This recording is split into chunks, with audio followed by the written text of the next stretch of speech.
Hello, my amazing grade 2 artists. Today we're going to be looking at the artist Pablo Picasso. He was a famous artist from Spain who loved to paint and was very creative. When he started, he painted sad pictures using blue colors, which is called his blue period. Then he made happier paintings with pinks and reds during his rose period. Picasso is best known for a style called Cubism, where he painted things in a way that showed different sides of the same thing, almost like a puzzle. He tried many styles and made lots of different art throughout his life. Today, we will borrow inspiration from these Cubism works to illustrate how faces can be broken down into simple shapes. Picasso's fun and unique way of painting made him one of the most important artists ever. Cubism often made faces that had a very interesting twist.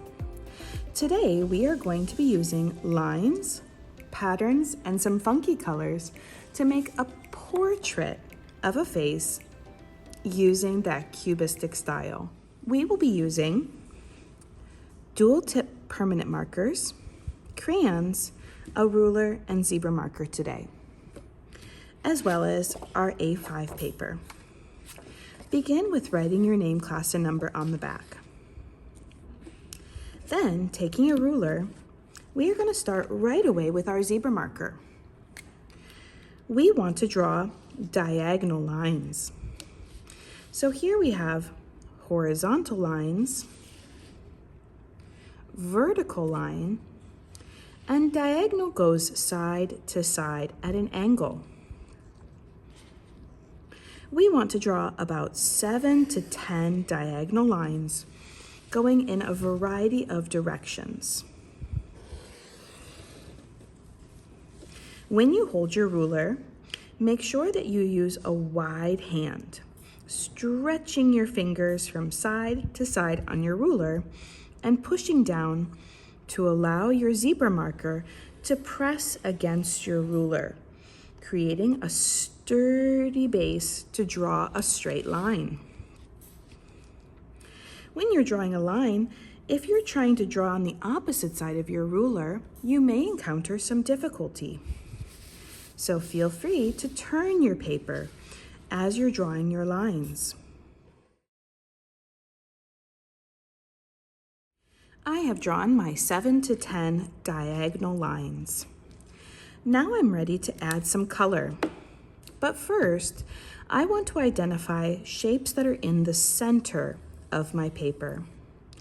These shapes, I am going to use skin colors to apply to them, making it a little bit more like a face. So I want to find some tan and light brown dual tip and also tan and light brown crayons. For our coloring today, we are going to use the technique of first using the chubby side of our dual tip marker to draw an outline of our shape, and then fill it in using crayon. One technique that may make your coloring a bit easier is to again introduce your ruler. Put your ruler against your black zebra marker line and use your dual tip marker to trace along that line, creating a straight, colorful line.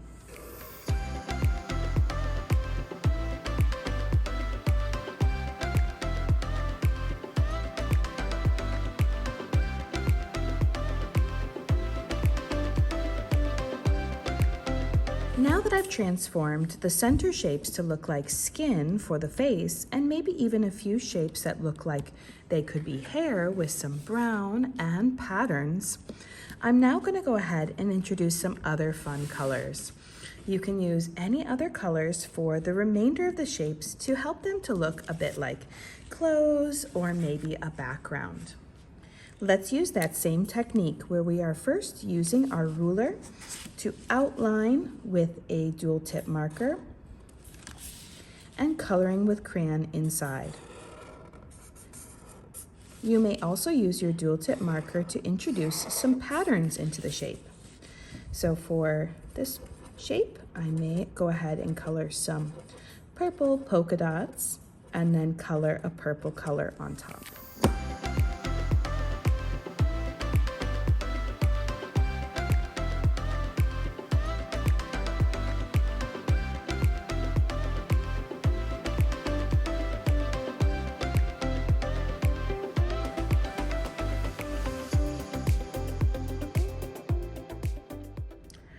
Following the background of our face, we are now going to move on to creating the features of our face, including our eyes, nose, mouth, ears, and eyebrows.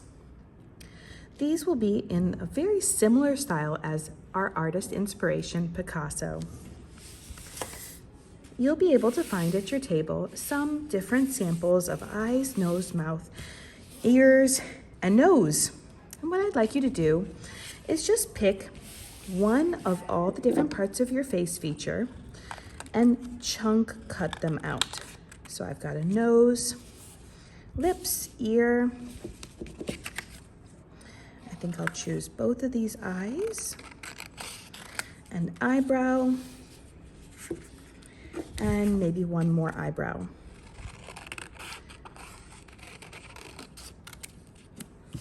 And another ear.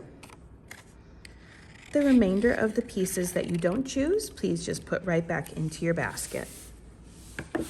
With these pieces, we are going to use our dual tip markers again.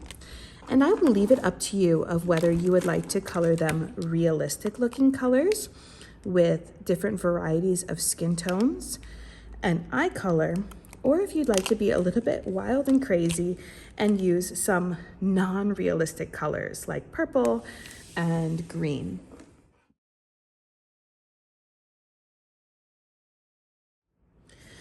Whether you choose realistic or non-realistic colors for your features of your face, make sure you're always filling the center of the pupil of your eye with black.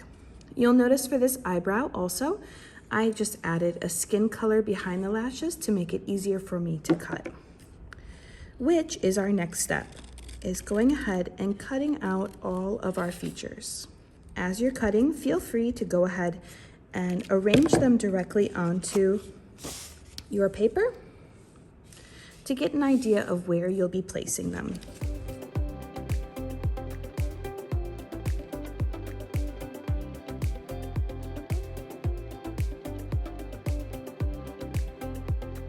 One way that you can apply depth to your work is, as you are gluing down some of the pieces, you may want to actually line them up with one line and go ahead and just go and cut that feature in half.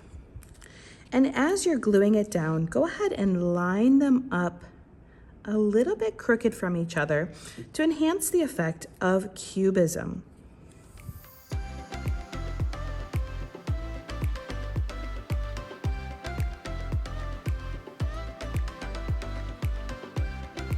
Amazing work, grade 2, creating your Pablo Picasso Cubism inspired portrait.